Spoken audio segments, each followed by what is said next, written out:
אני מחליף ביום 30 חיתונים. מה? היי, אנחנו יוגב ותומר, ואנחנו הורים לילד בן 13 ולרביעת בנות בנות שנה. אלמה, שחר, יאלי וליהי. הבאנו את הבנות שלנו בהליך פונדקאות, ומאז החיים שלנו זה.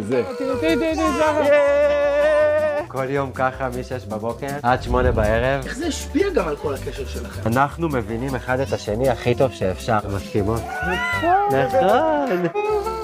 4 על 4 על 4, הבנת? שומעים הרבה פעמים שלזוגות גייז לא מגיע שתהיה משפחה. אנחנו שמחים לנפץ את האשליה הזאת. שיגידו, הרוב המוחלט זה לא האנשים האלה. יש לנו עוקבות חרדיות גם. שינינו להם את התפיסה. שינינו להם דעות, זה ממש מחמם את הלב לדעת. אתה הכי לא מתכוון לזה, אתה גם עושה שליחות. מתי פעם אחרונה יצאתם לדייט? אנחנו יודעים שאנחנו עכשיו בתקופה שהיא מאוד מאוד מצומצמת. הם יגדלו קצת ואנחנו נחזור לעצמנו. תעקבו לעוד תוכן ישראלי.